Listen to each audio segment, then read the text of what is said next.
ምዕራፍ 7 ዳዊት የእግዚአብሔርን ቤት ለመስራት እንዳሰበ።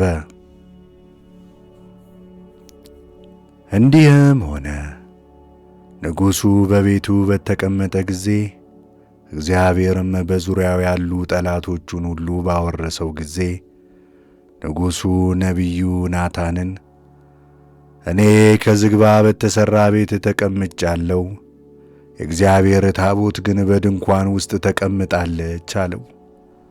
ናታንም ንጉሡን እግዚአብሔር ካንተ ጋር ነውና ሂድና በልብህ ያሰብከውን ሁሉ አድርግ አለው። በዚያም ሌሊት የእግዚአብሔር ቃል ወደ ናታን መጣ፣ እንዲህም አለው፣ ሂድ ለባሪያዬ ለዳዊት ንገረው፣ እግዚአብሔር እንዲህ ይላል፣ አንተ የምኖርበትን ቤት አትሠራልኝም። የእስራኤልን ልጆች ከግብፅ ምድር ካወጣሁበት ቀን ጀምሮ እስከ ዛሬ ድረስ በድንኳንና በማደሪያ እሄድና እመላለስ ነበር እንጂ በቤት አልተቀመጥኩምና ከእስራኤል ልጆች ሁሉ ጋር ባለፍኩበት ስፍራ ሁሉ ስለምን ቤት ከዝግባ እንጨት አልሠራችሁልኝም ብዬ ሕዝቤን እስራኤልን ይጠብቅ ዘንድ ከእስራኤል ነገድ ላዘዝኩት ለአንዱ በውኑ ተናግሬአለሁን? አሁንም ዳዊትን ባሪያዬን እንዲህ በለው፣ ሁሉን የሚገዛ እግዚአብሔር እንዲህ ይላል፣ በሕዝቤ በእስራኤል ላይ አለቃ ትሆን ዘንድ ከበግ ጥበቃ ወሰድኩህ። በሄድክበትም ሁሉ ካንተ ጋር ነበርኩ። ጠላቶችህንም ሁሉ ከፊትህ አጠፋው። በምድር ላይ እንዳሉ እንደ ታላላቆቹ ስምህን ታላቅ አደረግሁ። ለሕዝቤም ለእስራኤል ስፍራ አደርጋለሁ፣ እተክላቸውም አለው፣ ብቻቸውን ይቀመጣሉ። ከዚያ በኋላ የሚጠራጠሩት የለም። እንደ ቀድሞ ዘመን የኀጢአት ልጅ መከራ አያጸናባቸውም። በሕዝቤ በእስራኤል ላይ ፈራጆችን በሾምኩ ጊዜ ከጠላቶች ሁሉ አሳርፈሃለሁ። እግዚአብሔርም ደግሞ ቤት እንደምትሠራለት ይነግርሃል። እሠራለታለሁ ብለሃልና ዕድሜህም በተፈጸመ ጊዜ ከአባቶችህም ጋር ባንቀላፋ ጊዜ ከወገብህ የሚወጣውን ዘርህን ከአንተ በኋላ አስነሣለሁ፣ መንግሥቱንም አዘጋጃለሁ።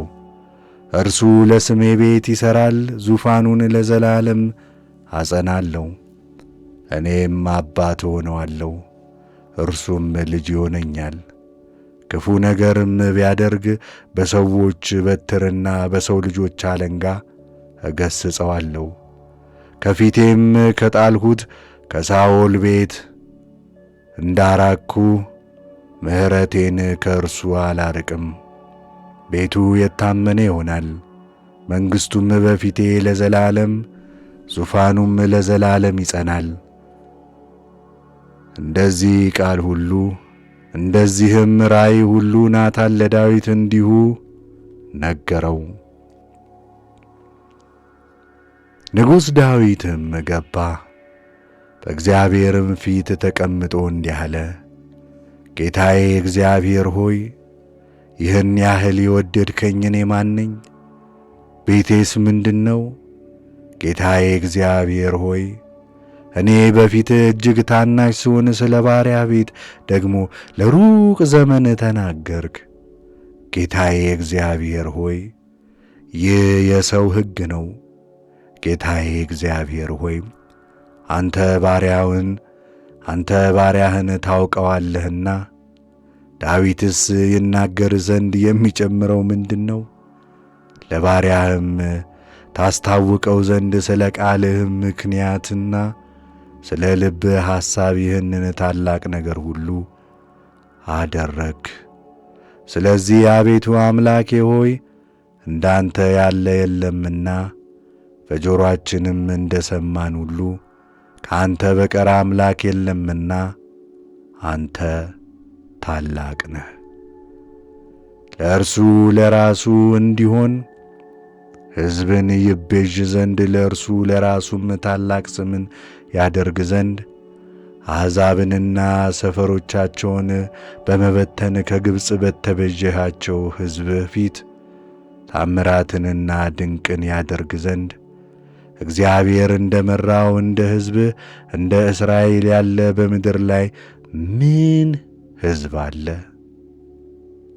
ሕዝብህንም እስራኤልን ለዘላለም ሕዝብ አድርገህ አዘጋጅተዋል።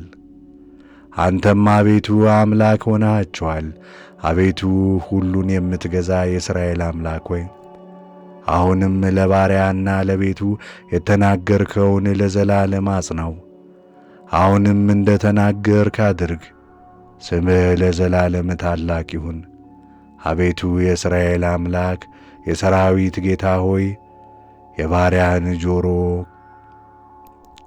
ከፈትክ። አንተ እኔ ቤት እሠራልሃለሁ አልህ። ስለዚህ ባሪያህ ይህችን ጸሎት ወደ አንተ ይጸልይ ዘንድ በልቡ አሰበ። ጌታዬ እግዚአብሔር ሆይ አሁንም አንተ አምላክ ነህ፣ ቃልህም እውነት ነው። ይህንንም መልካም ነገር ለባሪያ ተናግረሃልና ጌታዬ እግዚአብሔር ሆይ አንተ ተናግረሃልና አሁን እንግዲህ ለዘላለም በፊትህ ይሆን ዘንድ የባሪያህን ቤት እባክህ ባርክ። በበረከትህም የባሪያህን ቤት ለዘላለም ይባረክ።